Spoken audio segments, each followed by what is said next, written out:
तर नमस्कार मित्रांनो, स्वागत आहे तुमचं एकदा माझ्या नवीन व्हिडिओमध्ये. तर आजच्या व्हिडिओचा टॉपिक थोडासा वेगळा आहे. मी लास्ट टाईम PCODमध्ये मी 10 kg वेट कसं कमी केलं यावर एक व्हिडिओ बनवला होता. त्याची लिंक मी डिस्क्रिप्शनमध्ये देते. त्याच्यावर मला खूप जास्त चांगला रिस्पॉन्स मिळाला. खूप साऱ्या लोकांनी कमेंट्स पण केले वगैरे की PCOD म्हणजे नक्की काय असतं, किंवा तो नेहमीचा ठीक होऊ शकतो का, की म्हणजे परमनंटली तो बरा होऊ शकतो का. तर या सगळ्या प्रश्नांची उत्तरं आपण आज या व्हिडिओमध्ये पाहणार आहे. तर या व्हिडिओमध्ये आपण दोन मुख्य टॉपिक कव्हर करणार आहे. त्यातला एक आहे की PCOD म्हणजे नक्की काय, और PCOD का होतो, आणि सेकंड आहे की PCOD कसा ठीक होऊ शकतो. त्याच्यासाठी आपण 5 पॉईंट्स बघणार आहे. त्याच्यामध्ये मी तुम्हाला सांगणार आहे की तुम्ही तुमचा PCOD ऑलमोस्ट 90% कसा कमी करू शकता और ऑलमोस्ट बंद करू शकता. ओके, सो व्हिडिओला सुरुवात करूया. लक्ष देऊन ऐका, व्हिडिओ थोडा मोठा होणार आहे, बट हा तुम्हाला खूप जास्त उपयोगी येणार आहे. कारण मी काही डॉक्टर वगैरे नाही आहे और कोणी न्यूट्रिशन्स नाही आहे.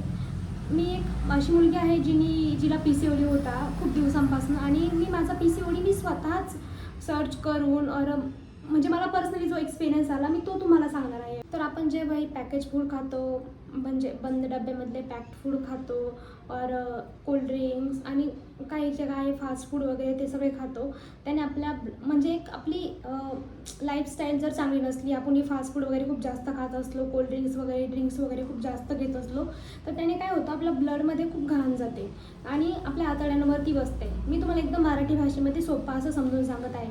तर आतड्यांवर एक विली नावाचा एक प्रकार असतो. तो आपण जे खातो ना ते ब्लडमध्ये मिक्स करण्याचा ट्राय करतो. म्हणजे आता सपोज आपल्या आतड्यांवर जे बसतं ते तो शोषून घेतो आणि ब्लडमध्ये मिक्स करतो. ओके, सो आपण जर हेल्दी फूड खाल्लं तर ते आतड्यांमध्ये हेल्दी फूड जातं आणि मग ते शोषून ब्लडमध्ये जातं.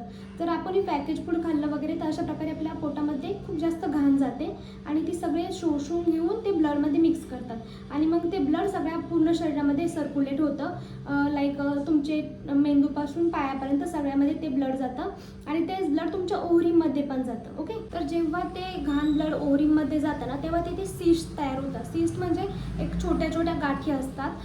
त्या गाठींमुळे काय होतं की तुमचे जे ओव्हरीमध्ये एग्स तयार होतात ना, ते इमॅच्युअर एग्स तयार होतात. त्यामुळे आपलं कसं सायकल असते की एक एग्स तयार होतं, त्यामुळे ते फर्टिलाइज होतं आणि ते फुटतं आणि आपल्याला पिरियड्स येतात. ओके, ही एक बेसिक सायकल असते. तर ते काय होतं, ते इमॅच्युअर एग्स तयार होतात, त्यामुळे ते फर्टिलाइज होत नाही किंवा एग्स तयारच होत नाही, असे खूप सारे जास्त प्रॉब्लेम्स येतात. त्यामुळे आपले पिरियड्स इरेग्युलर होतात. आणि दुसरं असं की ती ब्लडमध्ये जी घाण असते ती आपल्या स्किनमध्ये पण जाते. सो आपले पिंपल्स, ॲक्ने वगैरे त्याच्यामुळे येतात. आणि ती डोक्यामध्ये पण, आणि सेम आपल्या डोक्यामध्ये पण ब्लड सर्क्युलेशन होतं. सो आपला हेअरफॉल वगैरे पण त्यामुळे होऊ शकतो. सो हे झालं पहिलं कारण PCODचं, की आपण जी लाईफस्टाईल आहे ती फास्ट फूड वगैरे खातो त्यामुळं. आणि दुसरं कारण असं की आपल्याला जेनेटिकली होऊ शकतो. म्हणजे तुमच्या बहिणीला, आईला, आजीला कोणाला जर असेल तर ते जेनेटिकली आपल्या ब्लडमध्ये येतं आणि होऊ शकतं. ओके, आणि ते सिस्ट आपल्या ओव्हरीजमध्ये तयार झाले ना, तर आपल्या बॉडीमध्ये मेल हार्मोन्स पण जास्त वाढतात. मग काय होतं, मेल हार्मोन्स जास्त वाढतात आणि फिमेल हार्मोन्स कमी होतात. आणि मग फिमेल हार्मोन्स कमी झाल्यावर काय होतं की आपले पिरियड्स येत नाही. तर आपण ज्या ब्लडच्या गोळ्या घेतो ना, पिरियड्स येण्यासाठी आपण डॉक्टरकडे जातो आणि ते आपल्याला 21 डेजचा एक पूर्ण डोस देतात नाही का. 21 दिवसामध्ये आपल्याला त्या टॅबलेट्स घ्यायच्या असतात रोज. तर त्या टॅबलेट्स बेसिकली एक हार्मोन्सच्या टॅबलेट असतात आणि त्याच्यामध्ये तुमचे फिमेल हार्मोन्स असतात. मग आपले मेल हार्मोन्स वाढलेले असतात, फिमेल हार्मोन्स कमी असतात. तर आपण ही गोळ्यां थ्रू फिमेल हार्मोन्स घेतो, म्हणजे फिमेल हार्मोन्स वाढतात आणि मेल हार्मोन्स कमी होतात. सो असा तो रेशो आहे. पण याच्यामध्ये काय होतं माहिती आहे का, की आपण जितके दिवस त्या गोळ्या घेतो ना तितकेच दिवस आपले फिमेल हार्मोन्स वाढलेले असतात. जेव्हा गोळ्या बंद होतात तेव्हा परत मेल हार्मोन्स वाढतात, फिमेल हार्मोन्स कमी होतात. सो ते गोळ्या वगैरे, मेडिसिन्स वगैरे घेणं खूप टेम्पररी सोल्युशन आहे. जर तुम्हाला परमनंट सोल्युशन पाहिजे असेल तर तुम्हाला तुमची लाईफस्टाईल चेंज करावी लागणार आहे.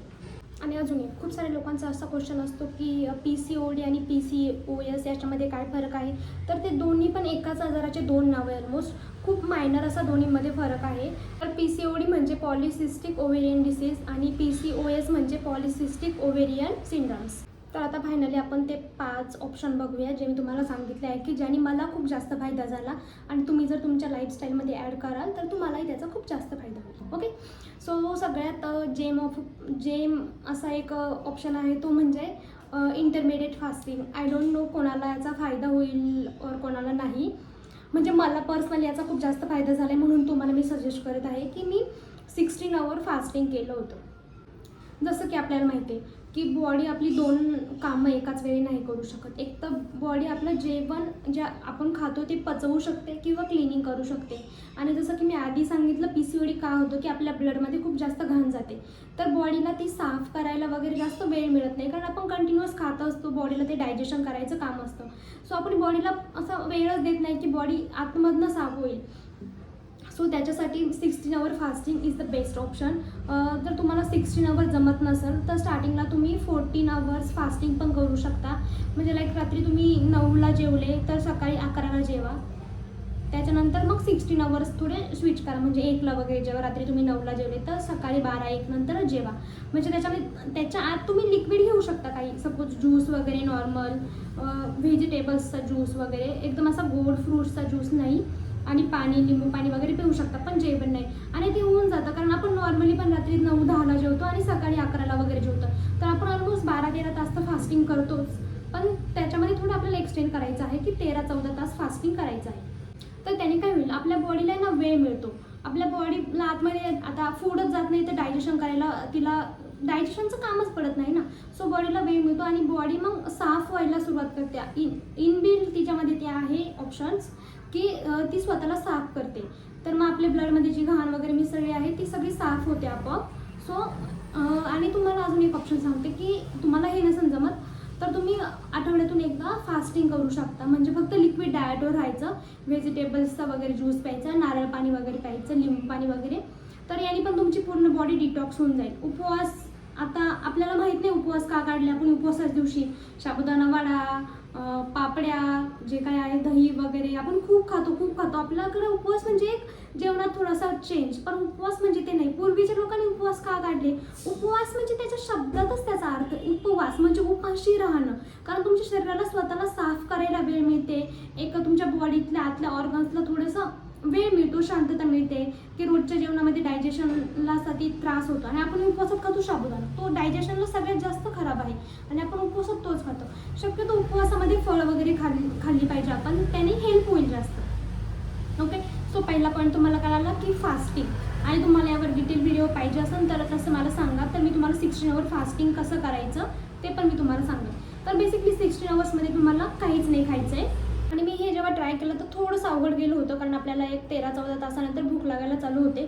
सो तुम्ही लिंबू पाणी, बीटरूट, गाजर, ॲपल याचा ज्यूस वगैरे पिऊ शकता. तर एवढं काय हार्ड नाही आहे. आणि त्याच्यानंतर तुम्हाला इफेक्ट, तुमची बॉडी अशी हलकी वाटायला लागते तुम्हाला आपोआपच. तर तो एक बेस्ट ऑप्शन आहे. सेकंड ऑप्शन आहे ऑफकोर्स एक्सरसाइज रोज तुम्ही 40 मिनिटे केलीच पाहिजे, तरच तुमची बॉडीला हेल्प होईल PCODमधनं बाहेर येण्यासाठी. आता मी तुम्हाला PCODसाठी सगळ्यात बेस्ट एक्सरसाइज सांगते जी मला खूप हेल्पफुल ठरली.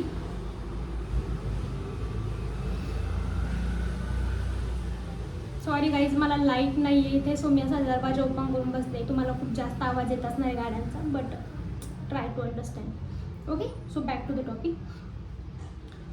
मला जी एक्सरसाइज सगळ्यात फायदेमंद ठरली ती म्हणजे जॉगिंग. ऑफकोर्स जॉगिंगमध्ये काय होतं, तुमच्या ओव्हरहीटची मूवमेंट होते आणि मूवमेंट झाल्यावर त्यात ब्लड सर्क्युलेशन वगैरे खूप छान होतं, त्याने तुमचे पिरियड्स यायला हेल्प होते.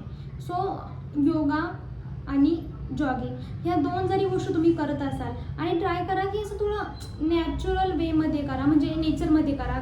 ग्राउंडवर पळायला जा, फुटपाथवर चालायला जा. आणि जर तुम्हाला जॉगिंग नसेल जमत तर नॉर्मली तुम्ही आधी फास्ट चाला, 5 मिनटं जॉगिंग ॲड करा आणि मग अशी 15-20 मिनटं जॉगिंग ॲड करा. लगेच पहिल्याच दिवशी असं 40 मिनिट जॉगिंग करू नका, त्याने तुम्हाला त्रास होईल. असं हळूहळू इन्क्रीज करा. ओके, आणि अजून एक, सो आता खूप सारे लोक मुली एम्प्लॉय आहे, कॉर्पोरेट एम्प्लॉय, सो त्यांना असं जमत नाही.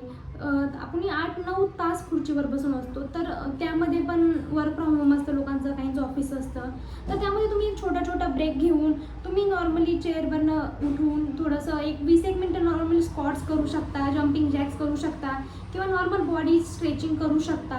हे खूप इम्पॉर्टंट आहे, कारण 7 ते 8 तास एकाच पोझिशनमध्ये बसलं तर बॉडीची पूर्ण वाट लागून जाते. आणि वर्कआउट करा, बॉडीला शिक्षा नका देऊ. म्हणजे असं करायचंच एकदम बॉडीचं थोडं ऐका, तिला असं प्रेमाने सांगा थोडंसं. म्हणजे तुम्हाला जितकं होतं आहे तितकंच करा. एकदम असं आता करायचंच आहे, आपल्याला वेट लॉस करायचं आहे किंवा PCOD घालवायचं आहे म्हणून असं वर्कआउट करू नका. तुम्ही ती गोष्ट अशा आवडीने करायला जा, तरच त्याचा इम्पॅक्ट होईल तुमच्या शरीरावर. ओके. आणि जर काहीच जमत नसेल तर नॉर्मली 1 तास वॉकिंगला जा, फास्ट वॉकिंग करा, त्यांनी पण खूप जास्त इफेक्ट जाणवल. आणि हळूहळू जॉगिंग चालू करा. आणि कारण आता खूप साऱ्या लेडीज आहे की ज्या जिमला जात नाही वगैरे और एनी रिझन्स असतील, तर त्यांनी ती हे करा. आणि तुम्हाला जर PCODसाठी घरी काय काय वर्कआउट म्हणजे करायचे असेल तर याचा पण एक व्हिडिओ मी बनवला आहे, तो पण मी डिस्क्रिप्शनमध्ये टाकाल. आणि अजून जर तुम्हाला काही प्रश्न असेल तर तुम्ही मला ते विचारू शकता कमेंटमध्ये. ओके. आता तिसरी आणि सगळ्यात महत्त्वाची हॅबिट म्हणजे आपलं जेवण आहे, आपण काय खातो.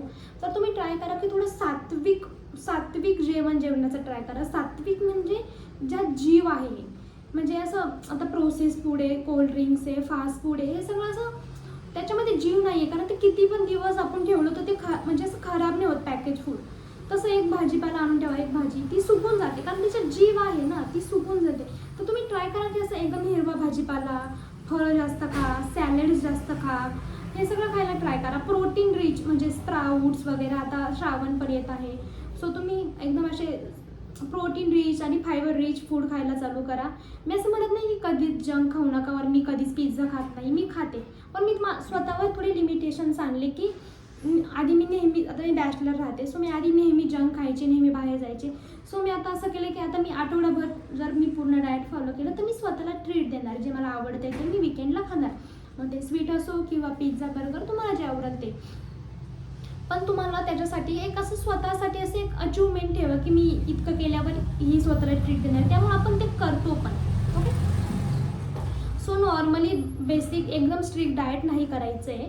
तुम्ही नॉर्मली घरातली आपली भाजी, पोळी, भात, वरण खात जा, सॅलड्स ॲड करा. थोडंसं फक्त काय करा माहिती आहे का, चपाती भाकरीची आणि राईसची जी क्वांटिटी आहे ना ती थोडीशी कमी करा आणि भाजीची क्वांटिटी थोडीशी वाढवा आणि सोबत सॅलड किंवा दही ॲड करा.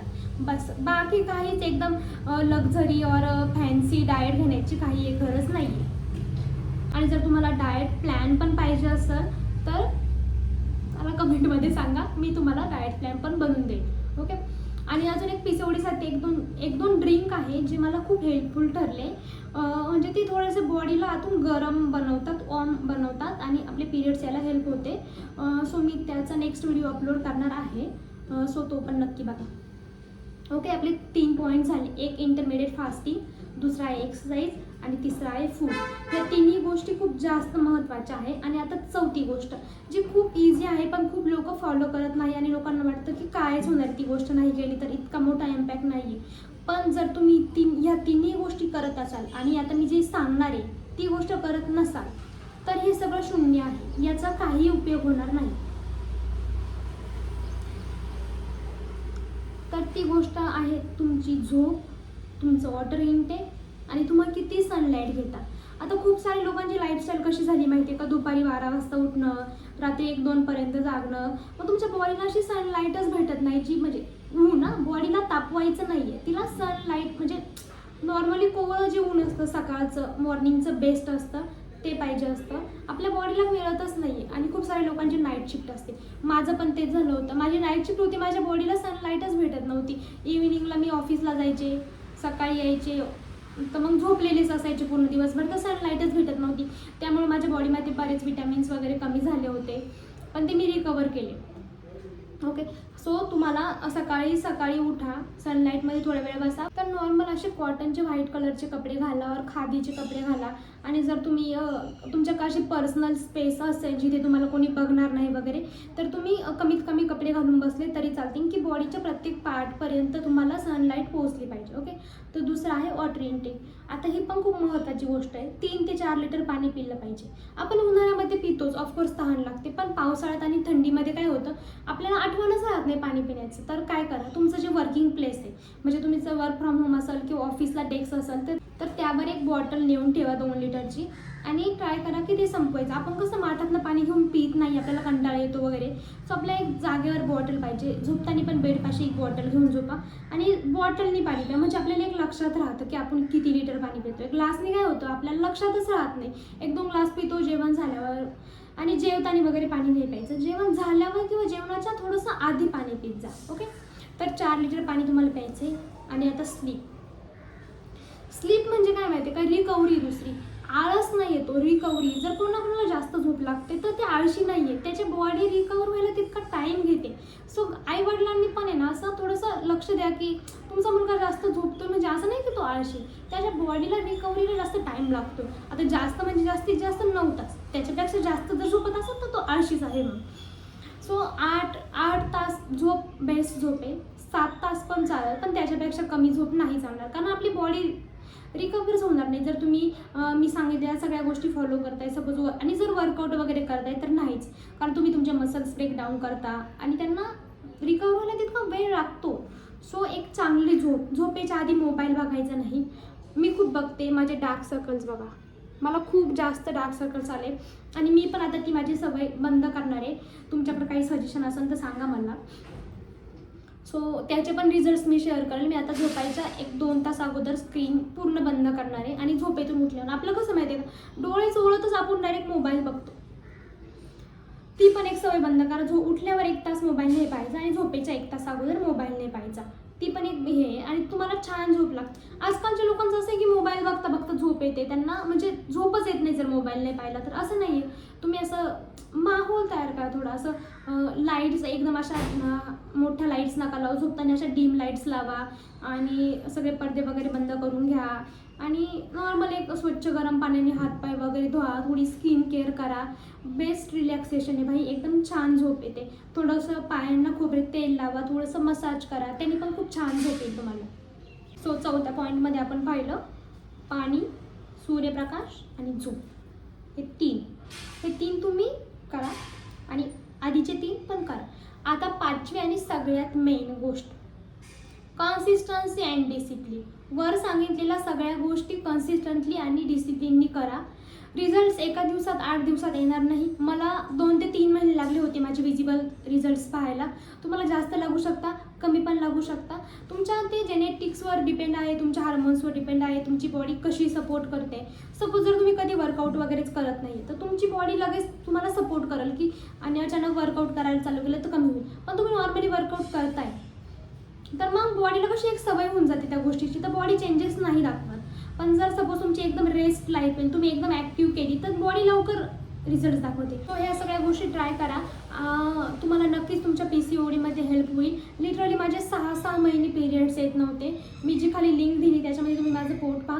लिटरली माझं असं पोट फुगलं होतं आणि लोक म्हणत होते तू प्रेग्नेंट आहेस का. तर माझं लग्नच नाही झालं आहे भाई. पण मग मला त्याची लाज वाटायला लागली होती. नंतर मग मी स्वतः खूप रिसर्च वगैरे केला. त्याच्यानंतर मग मी माझं 10 किलो वजन कमी केले. मी 60 kg होते, आता मी 50 kg झाले. आता मी परत 1-2 kg वाढले, बट मी 10 kg वजन कमी केलं होतं 3 महिन्यामध्ये. मी जिमला पण जात नव्हते, मी कोणतं फॅन्सी डाएट घेत नव्हते, मी कोणत्या प्रोटीन पावडर्स वगैरे ऑफकोर्स चांगल्या असतात त्या, पण माझं बजेट नव्हतं म्हणून मी घेत नव्हते. आणि अजून एक, मी कोणतीही डॉक्टर नाही आहे. सो मी माझा एक्सपिरियन्स मला जो आहे PCODबद्दल रिकव्हरीसाठी तो मी तुमच्यासोबत शेअर केला आहे. जर तुम्हाला अजून वेगळे काही प्रॉब्लेम्स होत असतील तर तुम्ही तुमच्या डॉक्टरला नक्की दाखवा आणि त्यांच्या सल्ल्याने जा. ओके, माझ्यावर पूर्ण ट्रस्ट करू नका. मी फक्त माझी एक जर्नी शेअर केली आणि हे सगळे असे, याच्यामध्ये मी तुम्हाला कोणतं औषध वगैरे गोळी वगैरे सांगितलेलीच नाही आहे. तर हे सगळे नॉर्मल नॅचरल जे उपाय आहे ते सांगितलेले आहे लाईफस्टाईल बेटर करण्याचे. आणि अजून एक गोष्ट, आता तुम्ही 3 महिने हे सगळं करणार, फास्टिंग करणार, चांगलं खाणार, हेल्दी फास्ट फूड बंद करणार, रोज एक्सरसाइज करणार, पाणी झोप सगळं करणार आणि 3-4 महिन्याने काय करणार, सगळं बंद करणार, परत एकदम अनहेल्दी लाईफस्टाईल चालू करणार, तर वापस तो PCOD येणार. ओके, सो तुम्हाला ही लाईफस्टाईल मेंटेन करायची. सो एकदम स्ट्रिक्ट करू नका की जे तुमच्याच्याने मेंटेनच होणार नाही आहे. तुम्ही असं काहीतरी करा की जे तुम्ही लाईफ टाईम मेंटेन करू शकता. म्हणजे की एकदमच स्ट्रिक्ट डाएट म्हणजे पूर्ण सॅलडवरच तेल आहे खायला, आणि मग आपण सॅलड ते लाईफ टाईम नाही खाऊ शकत ना भाई. सो तुम्ही असं काहीतरी खा की जे तुम्ही लाईफ टाईम खाऊ शकता. सो आता हे 3-1 महिने थोडं स्ट्रिक्ट करा, पण त्याच्यानंतर थोडंसं लूज करा ते डाएट. ओके, सो तुम्ही लाईफ टाईम ते अडॉप्ट करू शकाल. म्हणजे ओके, तुम्हाला कळते मला काय म्हणायचं आहे. हाच होता हा व्हिडिओ. आय थिंक खूप जास्त लेक्चर दिलं आहे मी. So bye, thanks for watching. आणि चॅनलला सबस्क्राईब करा प्लीज. मी आता रोज व्हिडिओ टाकणार आहे आणि तुम्हाला कोणत्या टॉपिकवर व्हिडिओ पाहिजे ते पण नक्की सांगा. तोपर्यंत बाय.